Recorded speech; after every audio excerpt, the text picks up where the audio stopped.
내 앞에 바다가 갈라지지 않으면 나로 바다 위를 걷게 하시리. 그 고백처럼 바다가, 구약에서는 바다가 갈라졌지만 또 신약에서는 우리가 고난과 역경의 길을 또 담대히 걸어가게 하는 은혜가 있기를 원합니다. 다시 한번 인사하겠습니다. 사랑합니다. 아헤비카 축복합니다. 여러분, 퀴즈 하나 내볼게요. 성경 인물 중에 시험 보면 100점 맞는 사람이 누굴까요? 베드로가 왜 100점 맞겠어요?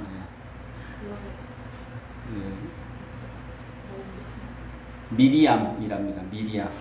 모세의 누나 미리암. 미리 아니까요. 초등학교 시험 중에 이런 시험이 났답니다. 술에 취해 거리에서 큰 소리를 지르거나 노래를 부르는 것을 한문 사자성어로 무엇이라고 할까요? 답변이 가. 답이 뭐예요? 고성방가인데 답이 여러 가지 나왔답니다. 고음 불가, 이럴 수가, 미친 건가? 가장 앞거는 아까 얘기했듯이 아빠인가? 이렇게 나왔다고 해요. 여러분, 새로운 생각이죠. 이런 생각도 저는 지금 성경에 대해서 몇 차례 말씀을 나누고 있습니다. 지난주는 성경을 통해서 얻을 수 있는 것, 가슴 뛰는 삶을 살아갈 수 있다. 성경은 우리에게 가슴 뛰는 삶을 허락을 해주신다. 두 번째, 오늘은 성경은 우리에게 새로운 생각을 주시는 책입니다. 레오나르도 다빈치가 달나라 가겠다고 계획을 세웠었습니다. 한 500년 전에 달나라를 가겠다. 달나라를 가려고 구체적인 계획도 세웠어요. 그때 주변 사람들이 뭐라고 했을까요? 주변 사람들이 야, 엄청난 생각이다. 한번 해봐라. 그랬을까요? 뭐라고 했을까요? 미친놈이라고 했겠죠. 야, 미친놈아, 그게 말이 되냐, 그것이. 근데 지금 그 생각이 키워져서 갔다 왔잖아요. 이게 새로운 생각이죠. 여러분, 우리는 풍삼초를 할 때 그걸 배우죠. 내가 고통받고 있는 것은 무엇 때문이라고요? 나의 죄 때문이다. 우리 한 번도 그런 생각을 해본 적이 없죠. 여러분, 부부 사이에도 내가 고통받고 있는 것은 누구 책임이죠? 누구 때문이죠? 남편 때문이죠. 또 아내 때문이죠. 그 사람이 나한테 어떻게 하는데, 근데 어느 날 얼토당토 하는 생각이 들어와요. 혹시 내 죄 때문인가? 그러면 내 생각이 스스로 뭐라 그래요? 미친 건가? 어떻게 그게 내 죄 때문이야? 말이 안 되지.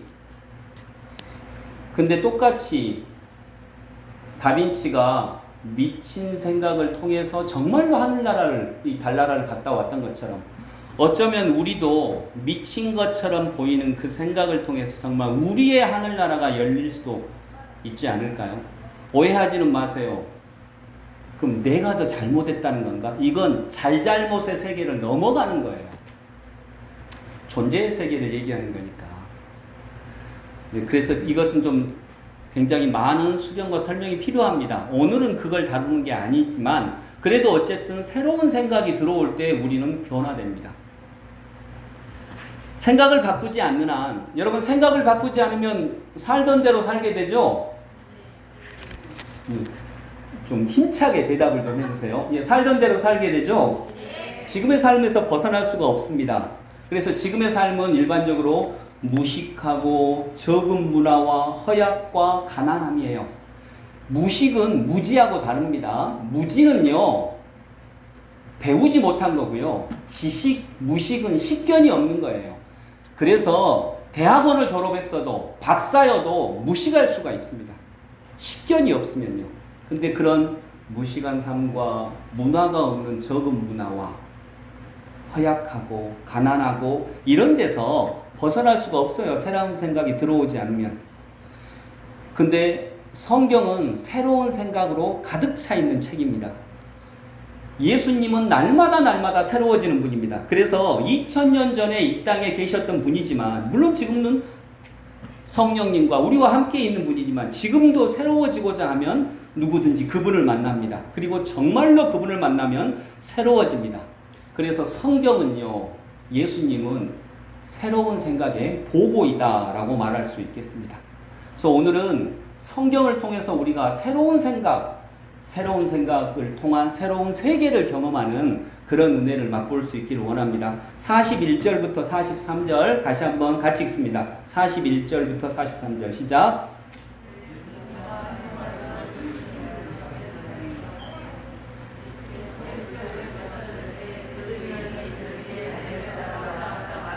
그날들을 마치고 돌아갈 때에 아이 예수는 예루살렘에 머무셨더라. 그 부모는 이를 알지 못하고. 아멘. 이스라엘 사람들은요, 12살이 되면 예루살렘 성전으로 갔습니다. 적어도 그때 12살 때 우리 나이로 치면은 12살이 14살 정도예요. 14살 정도가 되면 성전에 갔습니다. 그때는 꼭 성전에, 예루살렘 성전에 갔습니다. 예수님도 이제 12살, 우리 나이로는 14살 정도가 되어서 부모님과 함께 예루살렘 성전으로 올라가셨습니다. 뭐 때문에 올라가셨을까요? 유월절을, 12살의 유월절을 드리기 위해서 가는데, 유월절은 5월, 6월, 7월 요 유월절 아닙니다. 유월은요, 이집트 노예로 살던 사람, 이스라엘 선조들이 그 노예 생활에서 벗어나서 하나님의 은혜를 입은 그런 때, 자유함을 얻은 때를 상징을 합니다. 그래서 흐를 유에 넘을 월이에요. 흐를 유 넘을 월. 월담한다 라고 할 때, 월담 많이 해보셨죠? 월담할 때 그 넘을 월이에요. 뭐냐면 우슬초로 양의 피를 발라서 문설주에 바르면 이집트 사람들을, 그 사람들을 심판하시는 그 심판의 성령님이 거기는 그냥 넘어간다라고 해서 이스라엘 백성들이 구원을 받았거든요. 그래서 유월절이에요. 이 유월절을 지키기 위해서 가는데 12살의 유월절은 특별히 성인식을 행하기 위해서 갑니다. 그때부터 이스라엘 사람들은요, 12살이 넘으면, 우리 나이로 14살 정도가 넘으면 그때부터 성인으로 대접을 해줘요. 어른으로 대접을 해줘요. 그래서 굉장히 큰 축제를 벌입니다. 한 아이가 12살 유월절을 보내면 친척까지 또는 친지들, 지인들이, 부모님의 지인들이 다 뭘 줄까요? 선물로? 성인식 선물로? 우리 고등학생들, 중학생들 뭐 받으면 제일 좋겠어요? 현금 받으면 제일 좋겠죠. 현금을 줍니다. 얼마 정도 줄까요? 10만 원? 예. 평균 이스라엘 아이들이 성인식을 받을 때 받는 돈은 약 3천만 원 정도가 됩니다. 주변 친지들이 3천만 원 정도의 현금을 성인식을 하는 아이들에게 줍니다. 그리고 그 돈으로 이 아이들은 이제 진짜로 경제 생활을 합니다. 그래서 그렇게 해서 유대인들이 세계 최고 부자들이잖아요. 경제를 실제로 배웁니다. 그 돈을 다 날리기도 하면서도, 날리기도 하고 뭐 주식 투자를 하기도 하고 그러면서 이렇게 배워가기도 합니다. 어쨌든 중요한 것은 그때부터 12살이 넘으면 어른 대접을 해줍니다. 그리고 관례를 따라 올라갔습니다. 거의 모든 사람들은 관례를 따라 살아갑니다. 여러분, 오늘 왜 예배드리러 왔어요? 오늘 왜 예배드리러 오셨어요? 주일이죠. 이건 관례를 따라 온 거예요. 그런데 오늘 주일이 아닌데 가끔씩 평일날인데 성전에 오고 싶을 때가 있어요. 기도하고 하나님께 예배드리고 싶을 때가 있어요. 전혀 경험을 못 해보신 것 같네. 예. 그럴 때가 있어요. 그때는 관례를 깨고 와요. 은혜는 언제 더 임하나요? 그럴 때 더 임해요. 관례가 깨졌을 때. 그래서 이 12살 때까지는 관례를 따라갔지만 예수님은 관례를 깨는 분이에요. 관례대로 올라갔다가 관례대로 부모를 따라 내려와야 되는데 그 관례를 깨고 거기에 머무십니다. 거기서부터 새로운 것들이 일어납니다. 44절, 45절 같이 읽겠습니다. 44절 같이 5절. 크게, 여러분들만 크게 읽겠습니다. 시작.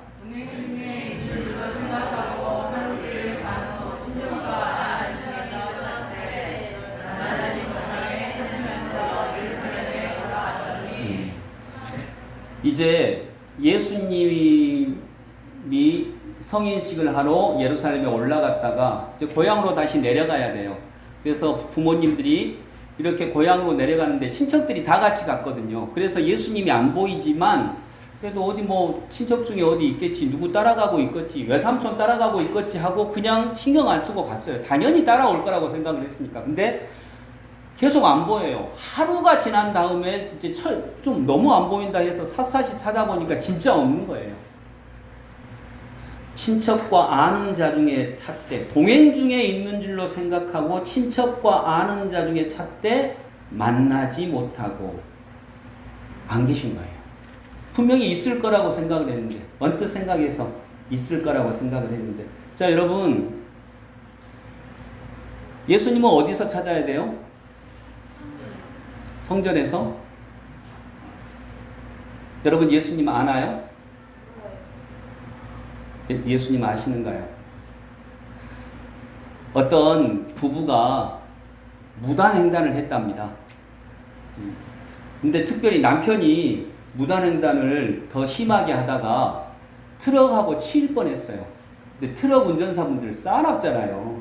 그래가지고 뭐 완전히 화가 나가지고 그 무단횡단한 남편한테 이 미친놈아, 이 쪼다야, 바보야, 이 얼간이야, 얼간이 같은 놈 같으라고 하고 욕을 하고 가버렸어요. 근데 이제 남편은 그래도 어쨌든 자기가 잘못했으니까 죄송합니다 하고 이렇게 갔어요. 근데 아내가 오더니 물어보는 거예요. 여보, 저 사람 알아? 아니, 몰라. 근데 어떻게 저 사람이 당신을 그렇게 잘 알아? 이렇게 얘기를 했다고 하더래요. 네. 여러분, 예수님 아나요?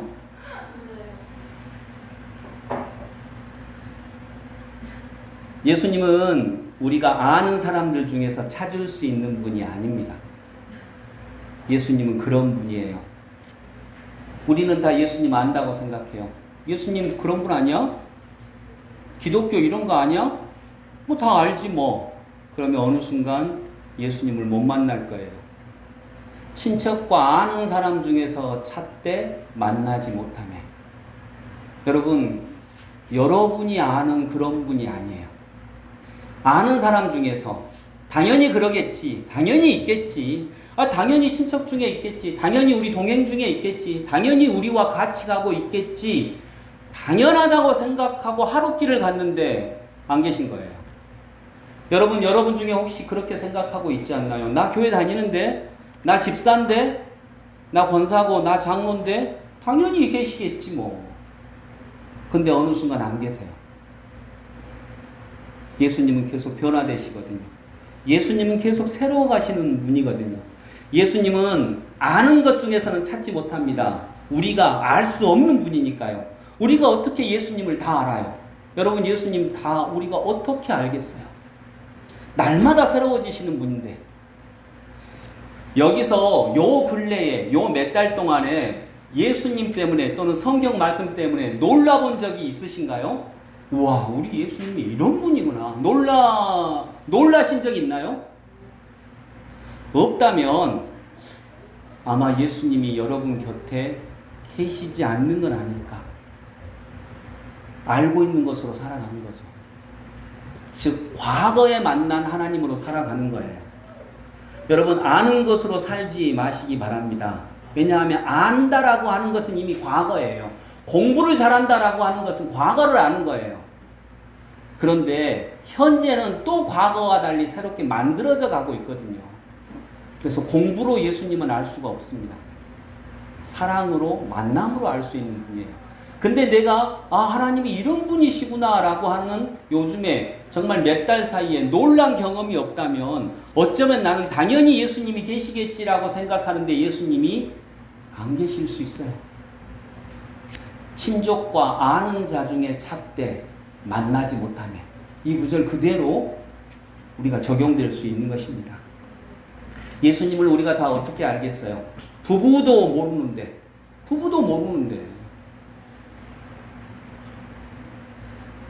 김지은 집사님, 최병철 성도님 다 아세요? 예, 모르죠. 아까 일부에 물었더니 알고 싶지 않아요. 단호하게. 남편 잘 아세요? 그랬더니 알고 싶지 않아요. 관심 절대 없어요. 이렇게 막 단호하게 얘기하시더라고요. 근데 정말 여러분 아세요? 지금 내 남편이 어떤 생각을 하고 있는지, 무엇을 아파하고 있는지, 무엇을 힘들어하고 있는지, 지금 내 아내가 어떤 마음으로 살아가고 있는지, 어떤 아픔이 있는지 아시나요? 안다고 생각하는 순간 우리는 모르기 시작을 합니다. 그래서 항상 바라보고 살펴보고 생각하고 하는 것이 사랑인 거겠죠. 아이도 마찬가지입니다. 부모는 아이를 잘 알지 못합니다. 이 아이가 하나님의 아들인 줄을, 하나님의 딸인 줄을 알지 못합니다. 그래서 우리가 아는 사람 중에 내가 알고 있는 아이일 거라고 생각을 해요. 그러나 하나님은 우리가 모르시는 분인 것처럼 내 아이도 나를 넘어섭니다. 동행 중에 있는 줄로 생각하고, 신앙생활을 오래 한 사람은 주님이 항상 나와 동행하고 있을 것으로 생각합니다. 그런데 어느 순간 깨달아요. 아니네. 안 계시네. 주님이 내 곁에 계시지 않네. 이건 아픈 고백이지만 또한 굉장히 새로운 고백이 될 수 있습니다. 이러면서 우리는 주님을 더 깊이 알아갈 수 있는 것입니다. 여러분 그렇지 않겠습니까? 그래서 최고의 생각, 최고의 새로운 생각은 무슨 생각일까요? 한 번도 안 해본 생각입니다. 내가 하나님을 모르는구나. 한 번도 안 해본 생각이에요. 46절, 47절 같이 읽어보겠습니다. 46, 47 시작. 사흘 후에 성전에서 만난즉 그가 선생들 중에 앉으사 그들에게 듣기도 하시며 묻기도 하시니 듣는 자가 다 그 지혜와 대답을 놀랍게 여기더라. 잃어버리기는 하루 만에 잃어버렸는데 찾는 건 사흘이 걸렸네요. 사흘 후에 어디서 만나냐면 성전에서 만나요. 그리고 거기서 선생님들 사이에서 앉아서 그들에게 듣기도 하시고 묻기도 하세요. 여러분,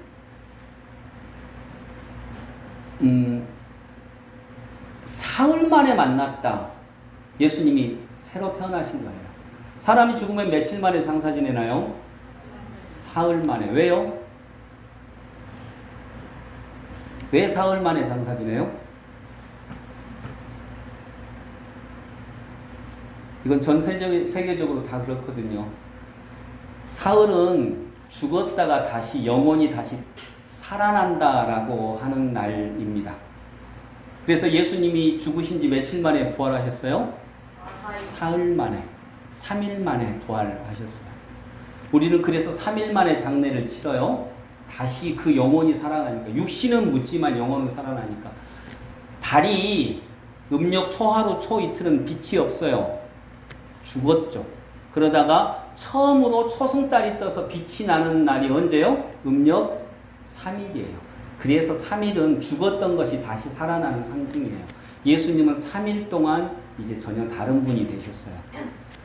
부모님의 아이에서 하나님의 아들로.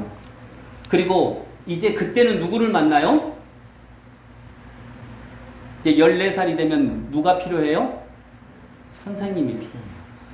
칼 융이라고 하는 심리학자는 7년으로 인간의 성장을 나눴어요. 1살부터 7살까지는 엄마에게서 사랑을 배워요. 8살부터 14살까지는 아버지로부터 규율을 배워요. 규율과 규칙. 그래서 초등학교를 몇 살에 가요? 8살에 가는 거예요. 그때부터는 규율과, 어릴 때는 엄마한테만 있을 때는 내가 제일 중요해.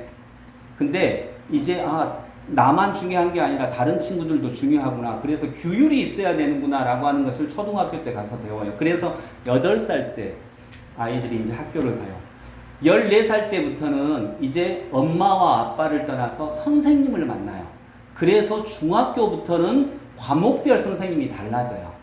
거기서 구체적으로 자기가 평생 살아갈 직업을 만나고 그 직업의 구체적인 그 직업의 선생님을 만나는 것이 이때부터 14살부터 21살까지예요.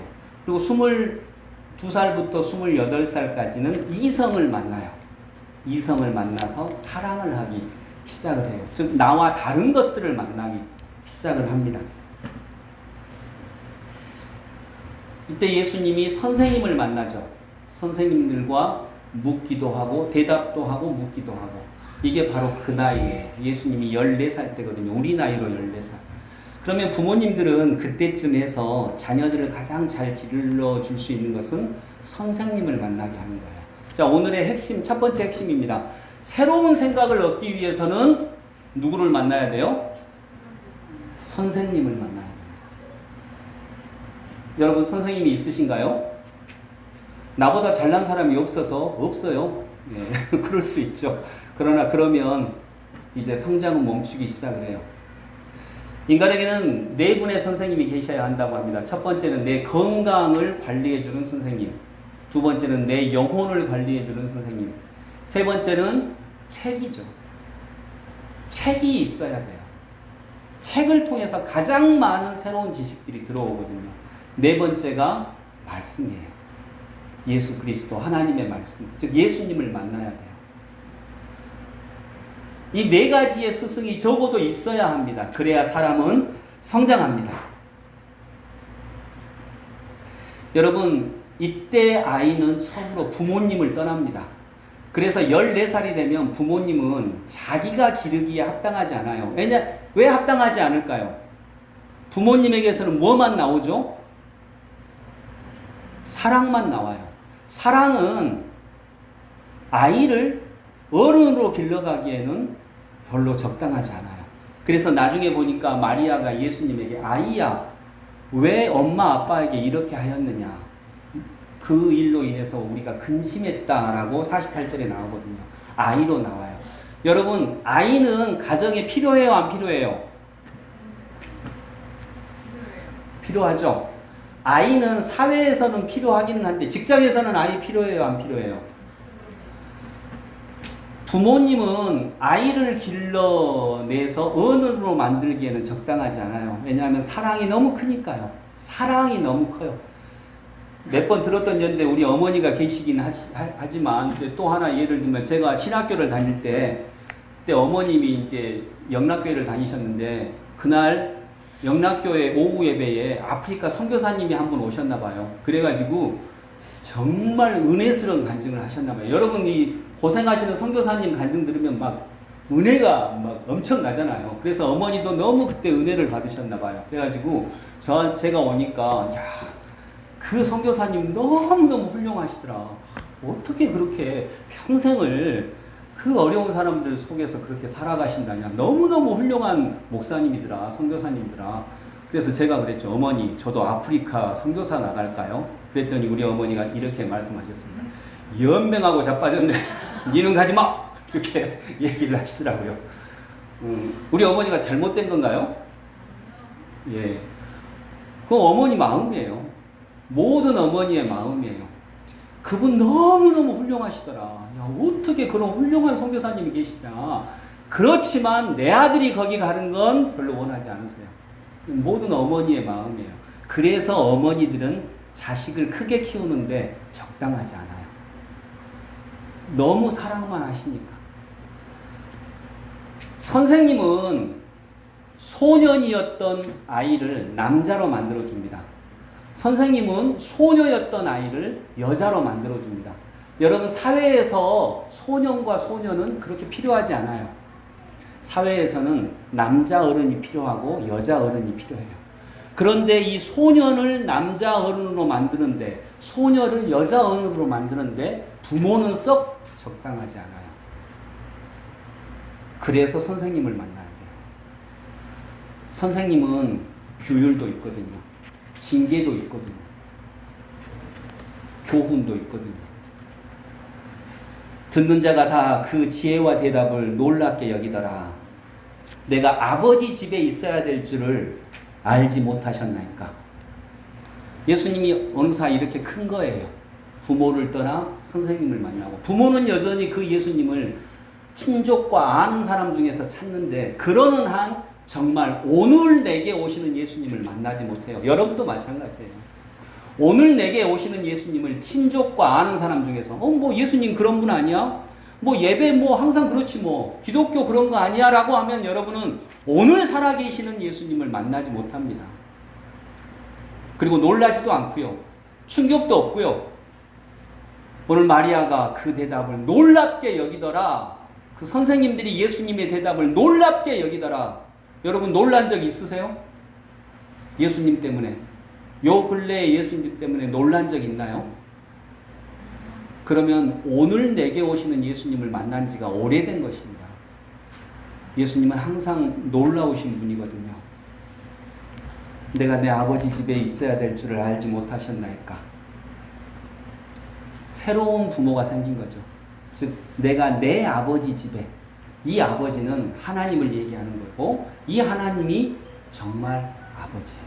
제가 어느 날 생각을 해보니까요. 자, 여러분 저는 막 태어났을 때는 한 2.5kg나 3kg 정도 됐겠죠. 아이들이 다 그렇듯. 근데 지금은 제가 이만큼 컸어요. 막 태어났을 때 나는 나예요, 나 아니에요? 나죠. 근데 지금은 몸집만 봐도 요만큼 불었죠. 어디서 온 거예요?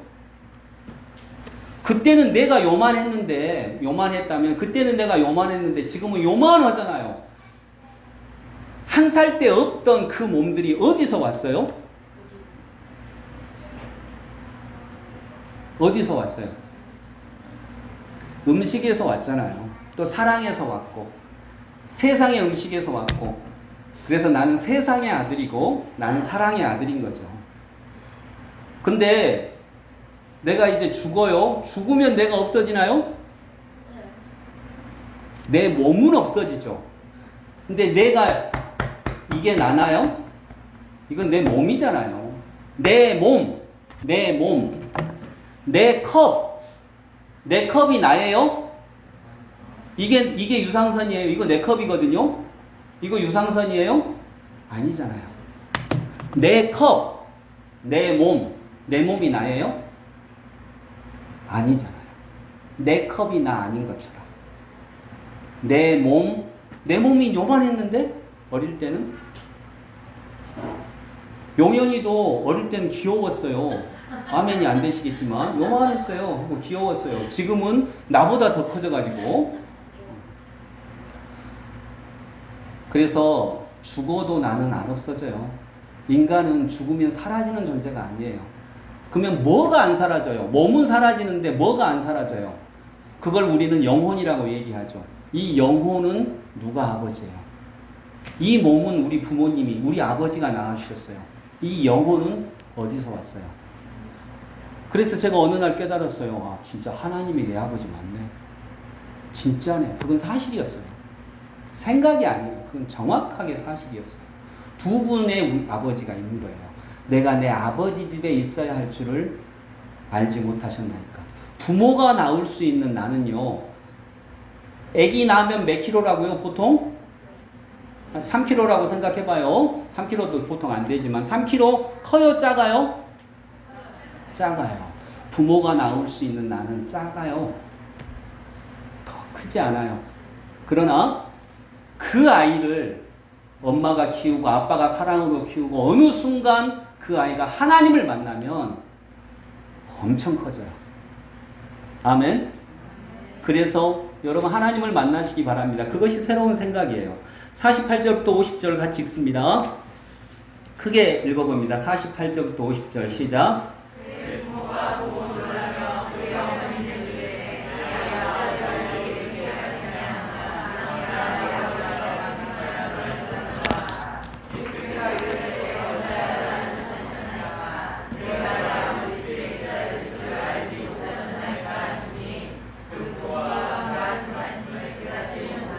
아멘. 내가 내 아버지 집에 있어야 될 줄 알지 못하셨나이까. 네. 그리고 이제 알아가게 되겠죠. 네. 아이야 어찌하여 우리에게 이렇게 하였느냐. 근심하여 찾았다. 아이를 아이로 보는 한 근심은 당연합니다. 근데 내 아들이 아니라 어느 순간부터 하나님의 아들이야, 하나님의 딸이야 하면 이제 근심하지 않고 믿게 됩니다. 하나님이 키우실 거야. 네가 하고 싶은 대로 해라. 이게 선생입니다. 그래서 선생님은 네가 하고 싶은 대로 해. 근데 엄마는, 아빠는 야 살아보니까 엄마 아빠가 살아보니까 이런 게 중요하더라. 엄마 아빠가 일러준 대로 해라. 이렇게 해요. 그러니까 많이 크지 못하죠. 그 어머니의 근심 밑에 무슨 마음이 있었는지 알게 되죠. 내가 근심했다는 것은 아이가 커지지 않을까봐 근심했었어요. 그런데 내가 근심해서는 애가 더 커지지 않는구나. 오히려 이 아이를 키워가시는 하나님을 믿어야 하겠구나라고 알게 되는 거죠. 남편도 아내도 마찬가지입니다. 여러분, 남편, 아내 모릅니다. 내가 안다고 하면 그 사람을 만나지 못해요. 절대 만나지 못합니다. 자, 50절부터 마지막 절까지 같이 읽어봅니다. 그 부모가 그가 하신 말씀을 깨닫지 못하더라. 예수께서 함께 내려가사 나사렛에 이르러 순종하여 받드시더라. 그 어머니는 이 모든 말을 마음에 두니라. 예수는 지혜와 키가 자라가며 하나님과 사람에게 더욱 사랑스러워 가시더라. 아멘. 그가 하신 말씀을 엄마가 깨닫지 못해요. 마리아가 깨닫지 못해요. 깨닫지 못하는 것, 이게 진리입니다. 여러분, 최고의 진리는 뭐예요? 내가 알 수 있는 최고의 지식. 제가 얘기했죠. 최고의 지식은 나는 모릅니다. 나는 모릅니다. 이것이 최고의 지식이에요. 내가 모른다고 하는 것을 알아요. 근데 보통 사람들은 자기가 안다고 생각해요. 다 알아. 다 아니까 배우지 못해요. 배우지 못하니까 세상은 계속 하나님이 변화시켜 나가는데 나 다 알아. 과거에 안다고 생각하니까 배우지 못하면요. 새로운 생각을 받아들이지 못하면 발전이 안 되는 게 아니라 타락하기 시작을 하는 거예요. 하나님이 바꿔가시는 것을 알지 못해요. 바리새인들이 나쁜 사람들이었나요? 아니요. 나빠진 사람들이에요. 변화하지 못해서. 여전히 낡은 생각으로 살아가서. 그래서 최고의 지식은 무지의 지혜예요. 내가 모른다고 하는 걸 알아요. 남편을 가장 잘 보는 방법은, 아내를 가장 잘 보는 방법은 내가 내 남편 아직 몰라. 아내 아직 몰라. 근데 보통은 금방 알아요. 안 봐도 다 알아. 어서 또 술 처먹고 있겠지 뭐. 이렇게 다 알아. 안 봐도 비디오요. 또 옆집 아줌마들과 옆에 애들하고 수다 떨고 있겠지 뭐. 그런 것은 지나가는 아저씨도 알아요. 근데 나는 남편이잖아. 아내잖아. 더 깊이 아는 거죠. 그래서 모르는 거예요. 모른다고 해야 알게 돼요.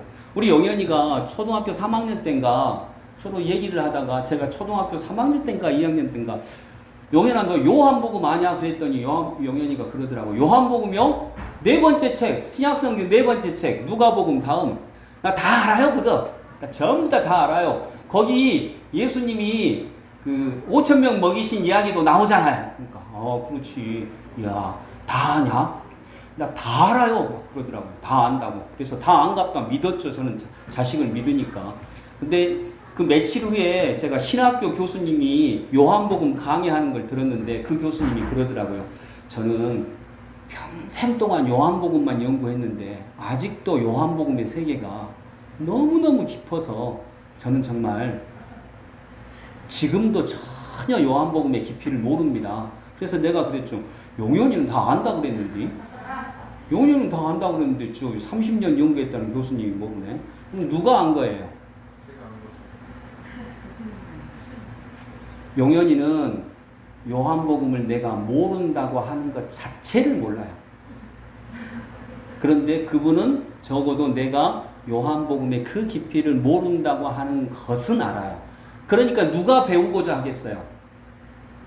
모르니까 교수님이 더 배우고자 하겠죠. 그래서 무릇 가진 자는 더 많이 가지게 될 것이고 없는 자는 그 있는 것마저도 빼앗기리라. 이건 영성의 원리예요. 여러분,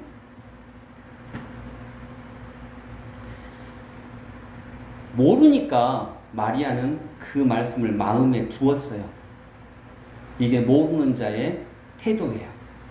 몰라야 새로운 게 들어오죠. 모르니까 마음에 담게 되죠. 자, 이제 예수님은 이때를 그 계기로 해서 부모님을 넘어섰어요. 부모님보다 더 큰 존재가 되었어요.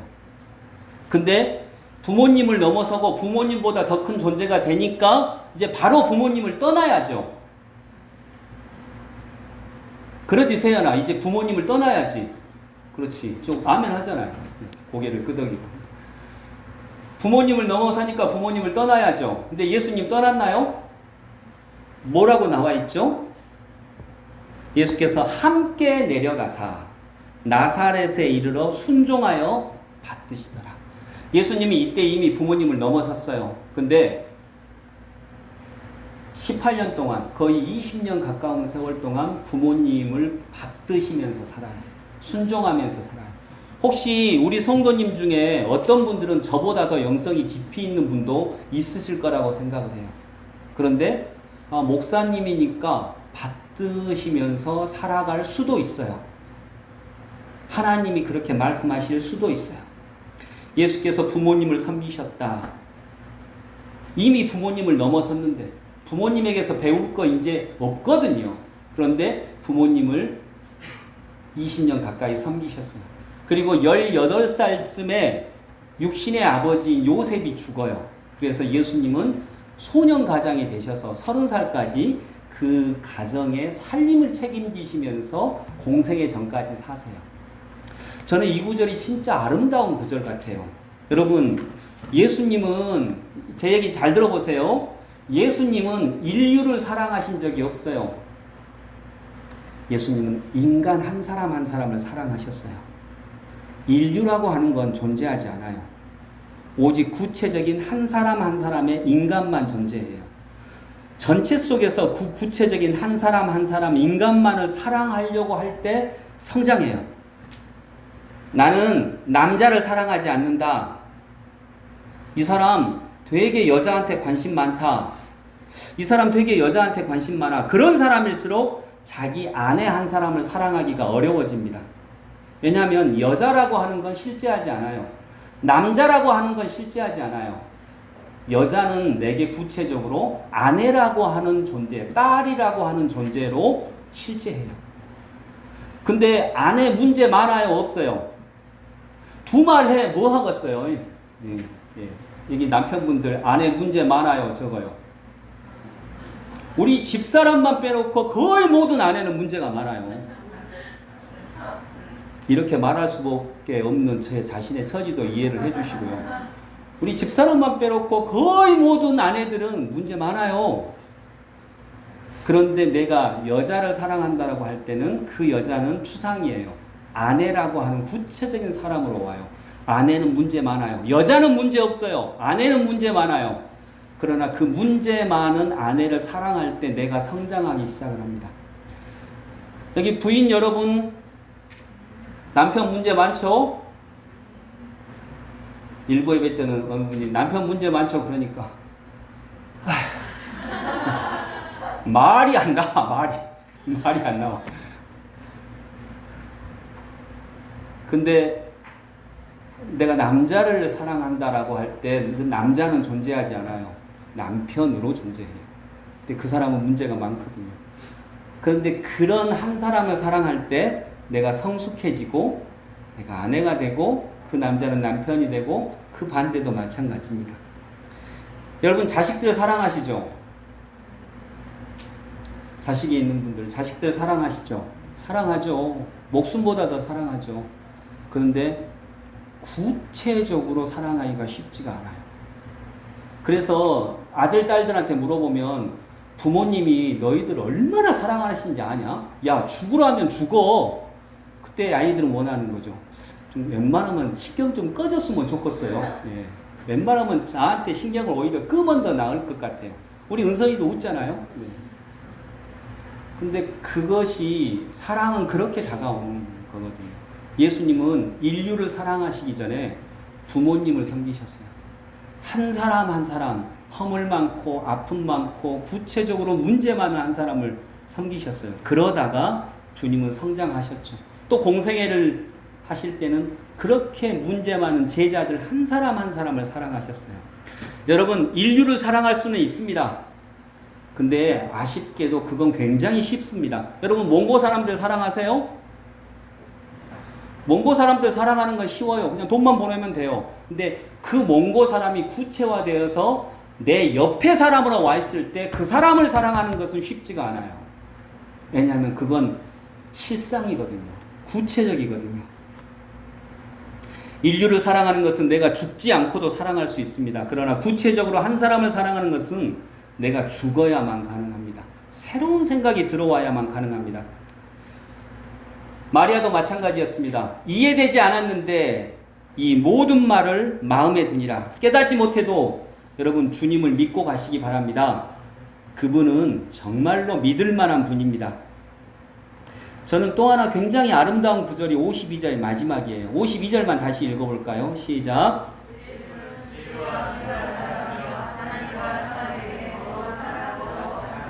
뭐가 자라갔어요? 지혜와 키가 자라가며 하나님과 사람에게 더욱 사랑스러워 가시더라. 성경은 정말 아름다워요. 하나님과 사람에게 복음을 알고 새로운 지식이 들어오면 똑똑해져야 될 것 같아요. 똑똑해지고 날카롭게 되고 꼼짝달싹 못하게 만들고 틀린 말 하면 그냥 우리가 하는 말대로 조져불고 막 그래야 될 것 같은데 주님이 복음을 만난 후 그분의 모습 하나님과 사람에게 어떻게 간다고요? 사랑스러워 가시더라. 여러분 자신이 사랑스러워 가시나요? 그냥 똑똑해져 가고 그냥 날카롭고 아주 딱 부러지고 그게 나쁘진 않아요. 그럴 때도 있어야죠. 그러나 복음은 사람을 똑똑하게 만드는 책이 아니라 성경은 사람을 똑똑하게 만드는 책이 아니라요. 성경은 사람을 사랑스럽게 만드는 책인 줄로 믿습니다. 그래서 우리가 새로운 지식이 들어오면 정말 사랑스러워집니다. 새로운 생각, 가장 새로운 생각은 복음입니다. 여러분, 복음, 하나님의 나라가 가까이 왔다. 이게 복음이죠. 또 하나의 복음은 이 세상은 하나님의 은혜로 가득 차 있습니다. 이 세상은 하나님의 은혜로 가득 차 있습니다. 이런 생각 해본 적 있으세요? 잘 안 해봤죠? 그러니까 새로운 생각이죠. 이 세상이 뭔 하나님의 은혜로 가득 차 있어. 맨날 어떻게 보이죠? 망할 놈의 세상 그냥 엎어져 버려야지. 망할 놈의 세상. 그렇게 보이잖아요. 근데 어느 날 복음으로 인해서 새로운 생각이 들어옵니다. 이 세상은 하나님의 은혜로 가득 차 있어. 하나님의 나라가 가까이 왔어. 나는 하나님의 자녀야. 하나님은 나를 사랑하셔. 진짜 새로운 생각이잖아요. 정말 새로운 생각입니다. 그리고 이런 생각을 받으면 힘이 솟습니다. 이런 생각을 받기 위해서 우리는 선생님이 필요하고요. 또 가슴이 뜁니다. 그리고 두 번째로는 그렇게 되면 사랑스러워 갑니다. 왜냐하면 내가 모르는 걸 아니까요. 내가 모른다고 하는 걸 알아서 순종하고 받아들일 수 있으니까요. 그렇게 되면 사랑스러워 갈 줄로 믿습니다. 저는 우리 성도님들이 다 사랑스러우신 분들이 되기를 소망합니다. 똑똑한 분들보다. 내 말이 틀려? 내가 맞잖아. 이렇게 따지는 것도 중요하겠지만, 그럴 때가 있겠지만, 그러나